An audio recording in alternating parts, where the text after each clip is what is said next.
네, 안녕하세요. 멘탈이 전부다의 철영입니다. 네, 오늘은 주 후반에 있을 주요 경제 지표들의 발표를 앞두고 시장이 섣불리 움직이지 않고 분위기를 살피는 모습을 보여주었는데요. 3대 지수가 모두 살짝 오르거나 살짝 내리는 보합세였는데 무슨 일이 있었을까요? 어제 영상에서 이미 S&P가 장중에 일시적으로 추세선을 돌파한 뒤 다시 되돌림한 것을 보고 시장이 주요 기업들의 실적과 주 후반에 있을 주요 경제 지표들을 보고 나서 방향을 결정하기 위해 대기하려는 의도가 분명하다는 말씀을 드렸죠. 오늘은 딱 그런 모습이 나타났다고 보시면 됩니다. 3대 지수 모두 큰 의미 없는 범위 내에서 움직였고 그동안 상대적으로 안 좋았던 다우가 조금 더 좋았고 상대적으로 좋았던 나스닥이 반대로 조금 더 안 좋았을 뿐 큰 의미가 있는 수준의 상승과 하락은 아니었습니다.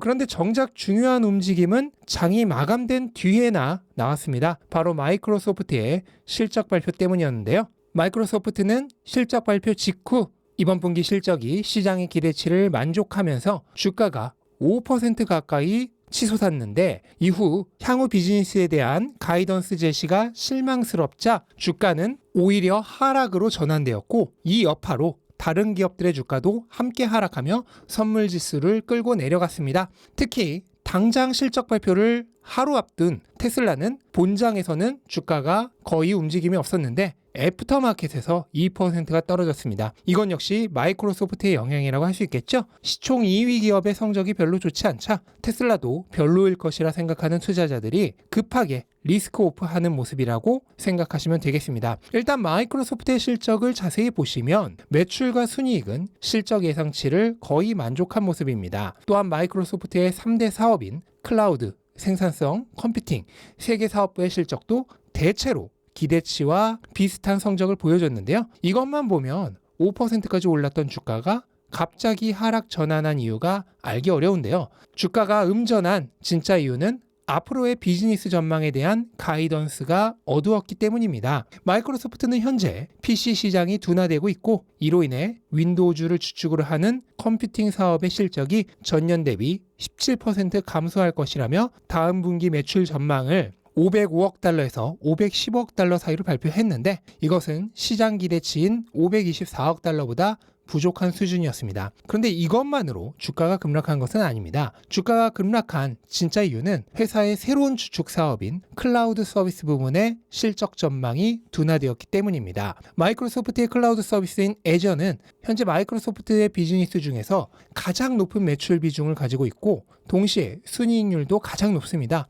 그러니까 매출과 순이익 모두를 책임지는 마이크로소프트의 주춧돌입니다. 그런데 그런 클라우드 서비스의 성장세에 둔화가 예상되고 있습니다. 우선 이번 분기에는 시장 예측치를 다행히 만족시키기는 했습니다만 성장률은 확연하게 둔화되었습니다. 애저는 전년 동기 대비 31% 성장했습니다만 지난 분기의 성장률인 35%보다 성장률이 낮아졌습니다. 진짜 문제는 앞으로의 성장 전망도 약해지고 있다는 점입니다. 마이크로소프트는 다음 분기에 클라우드 서비스의 매출이 217억 달러에서 220억 달러를 기록할 것으로 전망했는데 이것은 시장 예측치인 222억 달러보다 적습니다. 그러니까 오늘 마이크로소프트의 주가가 잠시 올랐다 급락한 이유는 부진한 실적 전망, 그 중에서도 회사의 주력 사업인 클라우드 서비스에 대한 전망이 별로 좋지 않았기 때문이라고 해석할 수 있겠습니다. 이렇게 시총 2위 기업인 마이크로소프트의 주가가 5%나 올랐다가 급락하며 음전하자 그 분위기에 시장 전체의 주가도 함께 끌려 내려온 것이죠. 특히나 당장 내일 실적 발표를 앞둔 테슬라는 정작 본장에서는 괜찮았던 주가가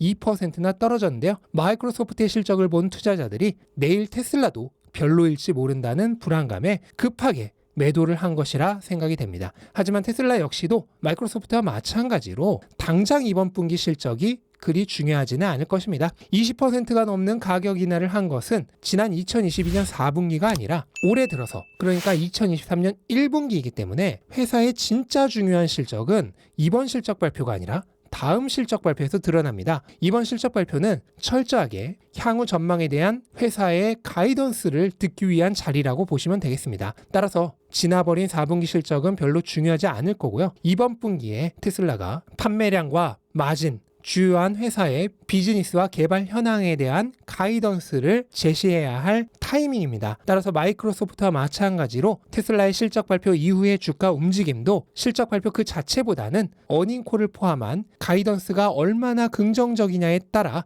방향이 결정될 것으로 생각됩니다. 만약 이번에 제시하는 가이던스가 실망스럽다면 테슬라의 주가 회복은 조금 더뎌질 수 있습니다. 좋은 전망을 내놓지 못하게 되면 회사가 여전히 높은 성장성을 가지고 있음을 매 분기 일일이 실적으로 증명해야 하기 때문입니다. 시장도 그 실적을 매번 확인하고 나서야 주가가 점진적으로 회복될 것입니다. 따라서 주가의 빠른 상승을 위해서는 긍정적인 가이던스 제시가 필수적인 상황이라고 얘기할 수 있겠습니다. 그리고 주 후반에는 주요 경제 지표들이 발표되기 때문에 이것도 향후 시장 방향성을 결정짓는 중요한 요인이 되겠습니다. 오늘 시장이 거의 움직이지 않은 것도 이 경제 지표들을 기다리면서 대기하고 있는 모습이기 때문이죠. 특히 목요일에 고용지표인 실업수당 청구 건수 발표와 금요일에 물가지표인 12월 PCE 발표가 정말 중요한데요. 여기서 시장을 안심시킬 수 있을 만한 결과가 나와야 시장은 다시 달릴 준비를 할 것입니다. 개인적으로는 너무 좋을 필요 없이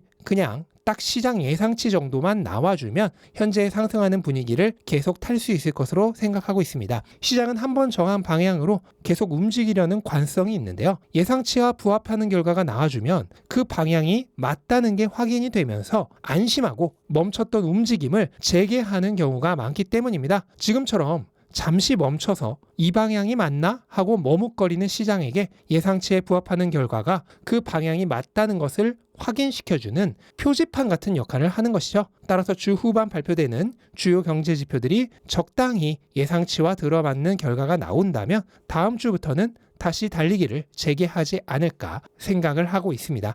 물론 경제 지표들의 결과가 예상보다도 못할 경우에는 오히려 잠시 되돌아가야겠죠. 결과는 뚜껑을 열어봐야 아는 것이기 때문에 미리 걱정할 필요는 없을 것 같습니다. 네, 오늘은 이 정도로 시장을 정리해봤고 내일은 테슬라의 실적 발표가 기다리고 있기 때문에 해당 소식과 함께 다시 돌아오도록 하겠습니다. 영상 끝까지 시청해주셔서 감사드리고요. 영상 도움되셨다면 구독과 좋아요 부탁드리겠습니다. 즐거운 하루 되시기 바랍니다. 감사합니다.